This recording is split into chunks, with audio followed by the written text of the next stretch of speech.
Oh, the chicken. The chicken wants to tell the story too.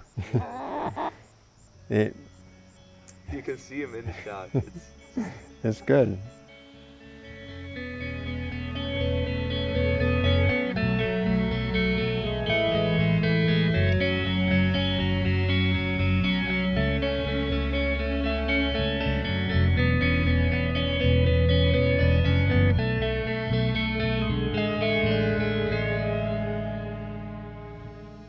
Hello?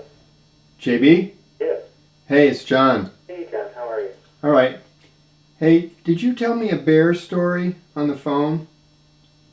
Yes, I did. Oh, yeah, it was so interesting. I meant to save it on my message machine and play it to my friend who's here, and somehow I didn't save it, and then I was thinking, did I dream that?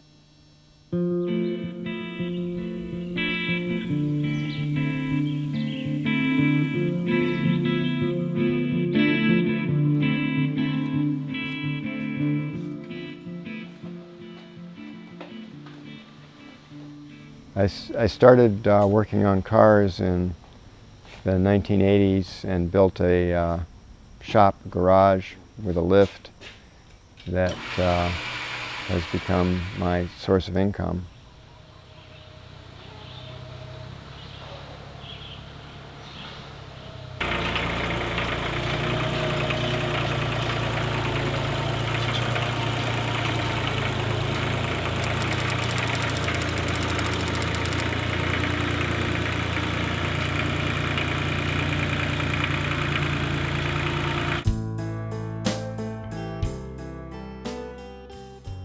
I've been living in this house for almost 40 years now.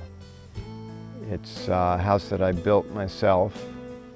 I started homesteading here with my wife, who I split up with after 10 years.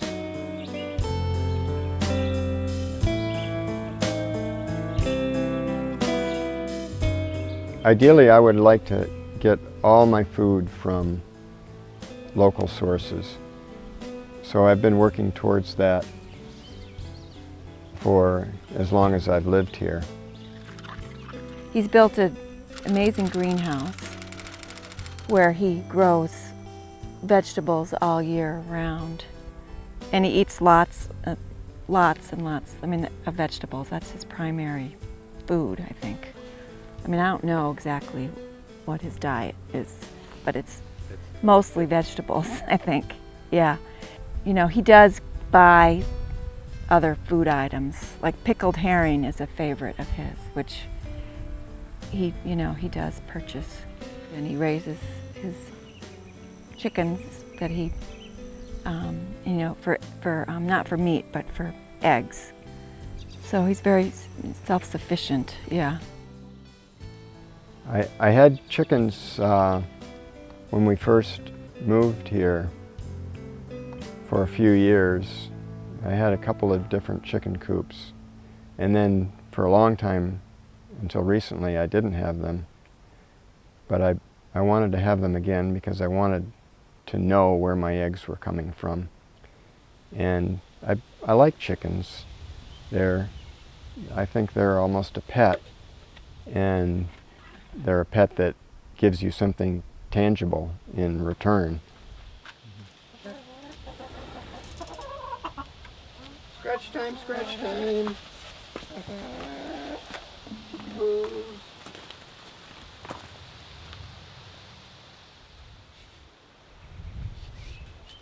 I've had some trouble with wild animals, but nothing catastrophic. Once a bear tried to get into my house and left some scratches on the door. And recently I've had a bear try to get into the chicken coop and do some damage to that. I did have an encounter once with a coyote when I had chickens back in the 70s. The rooster and I chased the coyote away from the other chickens during broad daylight. I like to listen to the coyotes when they're howling at night. They're very musical.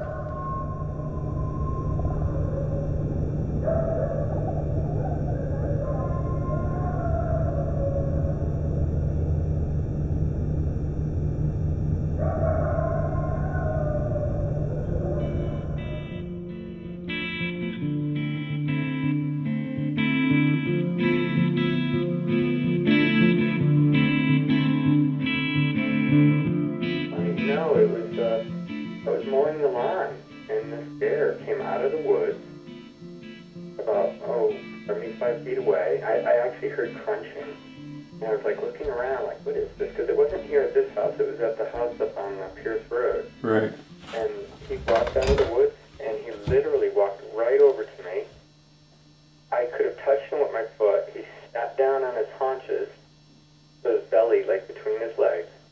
Huh. And he just kind of was sniffing the air, and then he got up and he sniffed the lawnmower, looked up at me, and just casual time walking away.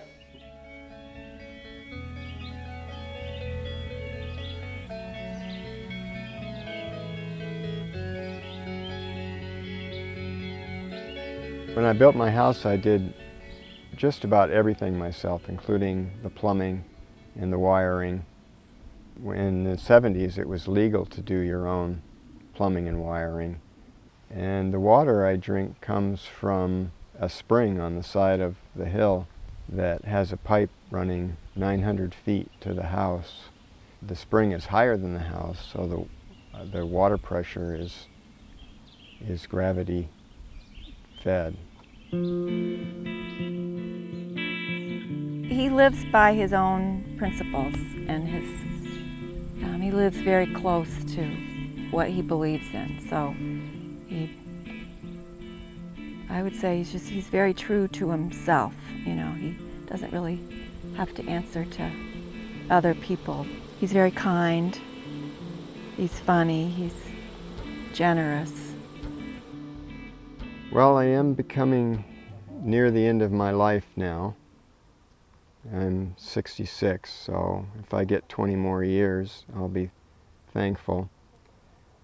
And in that period of time, I would like to concentrate on making the homestead that I started in 1970 a place that my children would want to move to or live in. And I would like to concentrate on being able to raise as much as my own food as I can and make that task easier. I like being with nature and the plants and the animals, being in touch with the cycles of the seasons and the quietness and peacefulness of the country. I've lived in the city enough to know that I made the right choice.